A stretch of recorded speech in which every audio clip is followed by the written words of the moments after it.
Welcome back to my channel friends. ಇವತ್ತು ನಾನು ಚಿಕ್ಕದಾಗಿ ನಮ್ಮ ಪುಟ್ಟ ಮನೆಯ ಟೂರ್ನ ಮಾಡ್ತಾಯಿದ್ದೀನಿ. ಸೊ ಇಲ್ಲಿ ಚಿಕ್ಕದಾಗಿ 2-3 ಪಾಟ್ನ ಇಟ್ಕೊಂಡಿದ್ದೀವಿ, ಜಾಸ್ತಿ ಏನು ಇಟ್ಕೊಂಡಿಲ್ಲ. ಮಾಮೂಲಿ ತುಳಸಿ ಗಿಡ, ಮನಿ ಪ್ಲಾಂಟ್ ಹಾಕ್ಕೊಂಡಿರೋದು.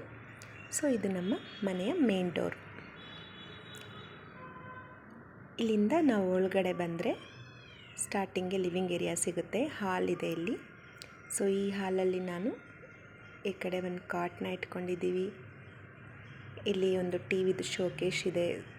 ಸೊ ಬೇರೆ ಏನಾದ್ರೂ ಇಟ್ಕೋಬೋದು ನಾವಲ್ಲಿ. ಇಲ್ಲಿ ಒಂದು ಕೂತ್ಕೊಳ್ಳೋಕೆ ಒಂದು ಚಿಕ್ಕದಾದ ಸೋಫಾ.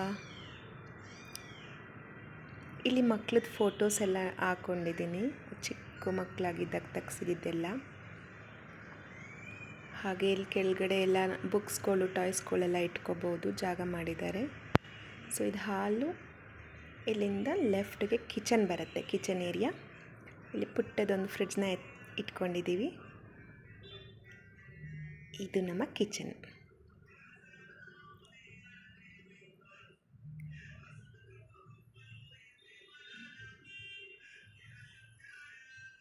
ಇದೆಲ್ಲ ಉಪ್ಪಿನ ಪುಡಿ, ಹರಳುಪ್ಪು ಎಲ್ಲ ಇಟ್ಕೊಂಡಿರೋದು. ಈ ಲೋಟ ನೀವು ನೋಡ್ತಾ ಇದ್ದೀರಲ್ಲ, ಇದು ನಾನು ನಮ್ಮ ಹಸ್ಬೆಂಡ್ಗೆ ಗಿಫ್ಟ್ ಮಾಡಿದ್ದು ಅವ್ರ ಬರ್ತಡೇಗೆ.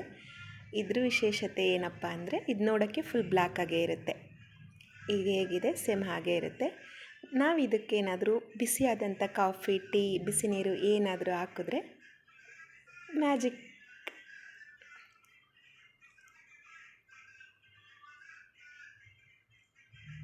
ನೋಡಿ ಫೋಟೋ ಬರ್ತಾ ಇದೆ. ಇದು ನಾನು ಅವ್ರಿಗೆ ಸ್ಪೆಷಲ್ ಗಿಫ್ಟ್ ಅಂತ ಮಾಡಿಸ್ಕೊಟ್ಟಿದ್ದು. ಏನಾದರೂ ಒಂದು ಯುನಿಕ್ಕಾಗಿ ಕೊಡೋಣ ಅಂದ್ಕೊಂಡೆ. ಪ್ರತಿ ವರ್ಷ ಮಾಮೂಲಿ ಎಲ್ಲ ಕೊಡೋ ಅಂಥದ್ದೇ ಕೊಡ್ತಾಯಿದ್ದೆ. ಈ ವರ್ಷ ಸ್ವಲ್ಪ ಡಿಫ್ರೆಂಟ್ ಆಗಿರಲಿ ಅಂತ ಲೋ ಬಜೆಟ್ನಲ್ಲಿ ಚೆನ್ನಾಗಿರೋವಂಥ ಒಂದು ಗಿಫ್ಟ್ ಅಂತ ಕೊಟ್ಟಿದ್ದು. ಅವರಂತೂ ತುಂಬ ಖುಷಿಪಟ್ಟರು. ನೋಡಿ ಫೋಟೋಸ್ ಬರುತ್ತೆ. ಸೊ ಇದು ಮತ್ತೆ ತಣ್ಣಗಾದ್ಮೇಲೆ ಲೋಟ, ಫೋಟೋ ಎಲ್ಲ ಒಟ್ಟೋಗ್ಬಿಡುತ್ತೆ. ಮಾಮೂಲಿ ಮತ್ತೆ ಹೇಗಿದೆ ಹಾಗೆ ಆಗುತ್ತೆ. ನಾನಿವಾಗ ಅದನ್ನು ತೋರಿಸ್ತೀನಿ ನಿಮಗೆ. ತಣ್ಣೀರನ್ನ ಹಾಕ್ಬಿಟ್ಟು ನೋಡಿ, ತಣ್ಣೀರೆಲ್ಲ ಹಾಕ್ಬಿಟ್ರೆ ಮತ್ತೆ ಅದು ಬ್ಲ್ಯಾಕ್ ಆಗೋಗುತ್ತೆ. ಸೊ ಇದು ನಮ್ಮ ಕಿಚನ್.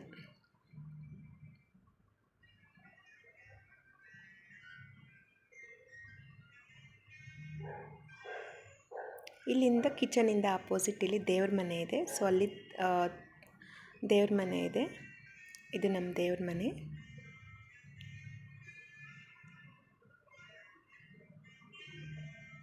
ಪೂಜೆ ಎಲ್ಲ ಆಗಿತ್ತು. ಅಲ್ಲಿ ದೇವ್ರ ಮನೆಗೆ ಅಟ್ಯಾಚ್ ಆಗಲ್ಲ ಒಂದು ಮಿರರ್ ಇಟ್ಟಿದ್ದೆ. ಸೊ ಇದು ರೂಮು. ನನ್ನ ಮಗ ಫೋನ್ ನೋಡ್ಕೊಂಡು ಮಲಗಿದ್ದಾನೆ. ಇಲ್ಲೊಂದು ಪುಟ್ಟದಾಗ ಒಂದು ವಾರ್ಡ್ರೋಬ್ ಇದೆ. ಸೊ ಬೆಳಕು ತುಂಬ ರಿಫ್ಲೆಕ್ಟ್ ಆಗ್ತಿದೆ ಫ್ರೆಂಡ್ಸ್ ಅಲ್ಲಿ ರೂಮಲ್ಲಿರೋ ಕಿಟಕಿಯಿಂದ. ವಿಡಿಯೋ ಕೂಡ ಕಾಣ್ತಾ ಇಲ್ಲ ಸರಿಗೆ. ಅದು ಮಕ್ಕಳ ಸೈಕಲ್ಲು ಮತ್ತು ಟಾಯ್ಸ್ ಎಲ್ಲ ಇದೆ. ಆಟ ಸಾಮಾನೆಲ್ಲ ತುಂಬಿಟ್ಕೊಂಡಿದ್ದಾನೆ.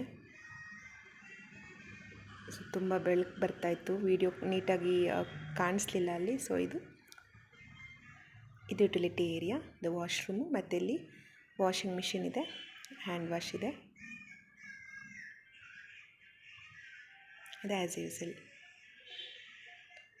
ಅದು 1 ಮಿನಿಟ್ ಹಾಟ್ ವಾಟರ್ ಬರೋ ಅಂಥದ್ದು.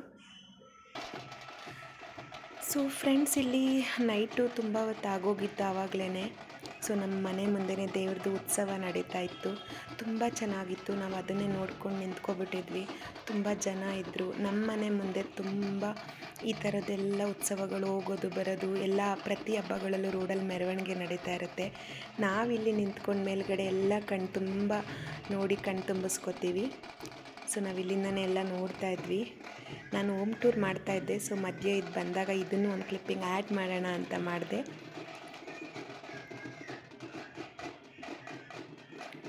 ಸೊ ಇವಾಗ ಊಟಕ್ಕೆ ತುಂಬ ಟೈಮ್ ಆಗೋಗಿತ್ತು. ಕ್ವಿಕ್ಕಾಗಿ ಏನಾದರೂ ಮಾಡ್ಕೊಳ್ಳೋಣ ಅಂದ್ಬಿಟ್ಟು ನಾವು ನಮ್ಮ ಹೊಳೆನರಸೀಪುರ ಸೈಡು ಉಪ್ಸಾರು ಮಾಡ್ಕೊಳ್ಳೋ ರೀತಿಯಲ್ಲಿ ತುಂಬ ಕ್ವಿಕ್ಕಾಗಿ ಆಗುವಂಥದ್ದು, ಏನೂ ರುಬ್ಬೋದಿರಲ್ಲ. ಇಲ್ಲಿ ಒಗ್ಗರಣೆಗೆ ಹುಳ್ಳಿಕಾಳನ್ನ ಬೇಯಿಸಿಟ್ಕೊಂಡಿದ್ದೀನಿ. ಆ ಹುಳ್ಳಿಕಾಳು ಇಟ್ಕೊಂಡಿರುವಂಥ ಒಂದು ನೀರಲ್ಲಿ ನಾವು ಅದಕ್ಕೆ ಗೊಡ್ಗರ ಅಂತ ಏನು ಹೇಳ್ತೀವಿ ಅದನ್ನು ಹಾಕ್ಕೊಂಡು ತಿಂದರೆ ತುಂಬ ರುಚಿಯಾಗಿರುತ್ತೆ, ಹೆಲ್ದಿಯಾಗಿರುತ್ತೆ.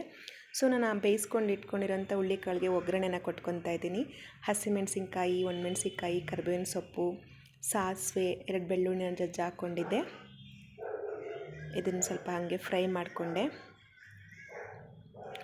ಟೈಮ್ ಆವಾಗಲೇ ತುಂಬ ಆಗೋಗ್ಬಿಟ್ಟಿತ್ತು, ಹಾಗಾಗಿ ಕ್ವಿಕ್ಕಾಗಿ ಮಾಡ್ಕೊಂಬಿಡೋಣ ಏನಾದ್ರೂ ಅಂತ ರೆಡಿ ಮಾಡ್ಕೋತಾ ಇದ್ದೆ.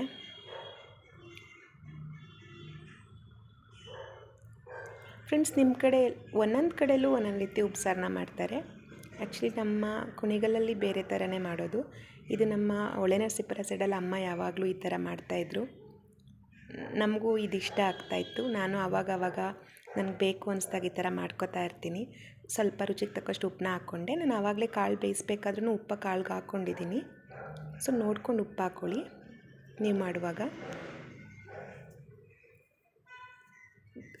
ತುರಿದಿಟ್ಕೊಂಡಿದ್ದಂಥ ಕಾಯಿ ಕೂಡ ಸೇರಿಸ್ಕೊಂಡೆ. ಇದು ಎಲ್ಲ ಕಾಳುಗಳಿಗಿಂತ ಈ ಥರ ಉಪ್ಸಾರು ಮಾಡುವಾಗ ಹುಳ್ಳಿಕಾಳು ತುಂಬ ರುಚಿನ ಕೊಡುತ್ತೆ ನಮಗೆ. ಸೊ ಇದು ಕಾಯಿ ಎಲ್ಲ ಚೆನ್ನಾಗಿ ಎಣ್ಣೆಯಲ್ಲಿ ಮಿಕ್ಸ್ ಆಯಿತು. ಇವಾಗ ಬೇಯಿಸಿಟ್ಕೊಂಡಿರೋಂಥ ಹುಳ್ಳಿಕಾಳನ್ನ ಇದರಲ್ಲಿ ಸೇರಿಸ್ಕೊಳ್ಳೋಣ. ಇದಿಷ್ಟೇ. ಇದನ್ನೊಂದೆರಡು ಮಿಕ್ಸ್ ಕೊಟ್ಟರೆ ಹುರುಳಿಕಾಳು ಪಲ್ಯ ಕೂಡ ತಿನ್ನಲಿಕ್ಕೆ ರೆಡಿ ಆಯಿತು. ಸ್ವಲ್ಪ ಕೊತ್ತಂಬರಿ ಸೊಪ್ಪನ್ನ ಆ್ಯಡ್ ಮಾಡಿಕೊಂಡೆ. ಸೊ ಇದು ರೆಡಿ ಟು ಸರ್ವ್. ಈ ಕಡೆ ನಾನು ಕಾಳು ಒಗ್ಗರಣೆಗೆ ಹಾಕ್ಕೊಂಡು ಹಾಗೆ ಅಲ್ಲಿ ಮುದ್ದೆಗೆ ಇಟ್ಕೊಂಡಿದ್ದೆ ಇನ್ನೊಂದು ಒಲೆ ಮೇಲೆ, ಬೇಗ ಆಗಿಬಿಡುತ್ತೆ ಅಂತ. ಸೊ ಬಿಸಿ ಬಿಸಿ ಮುದ್ದೆ ಜೊತೆಗೆ ಆ ಹುರುಳಿಕಾಳು ಒಗ್ಗರಣೆ ಮಾಡ್ಕೊಂಡಿರೋವಂಥ ಕಾಳು ಮತ್ತು ಹುರುಳಿಕಾಳು ಬೇಯಿಸಿದಂಥ ನೀರು ಜೊತೆಗೆ ಗೊಡ್ಗಾರನ ಹಾಕ್ಕೊಂಡು ಒಂದು ಅರ್ಧ ಸ್ಪೂನ್ ತುಪ್ಪ ಹಾಕ್ಕೊಂಡು ಈ ಬಿಸಿ ಬಿಸಿ ಮುದ್ದೆನ ತಿಂದರೆ ತುಂಬ ಹೆಲ್ದಿಯಾಗಿರುತ್ತೆ. Thank you so much for watching friends. Please subscribe ಮಾಡಿ.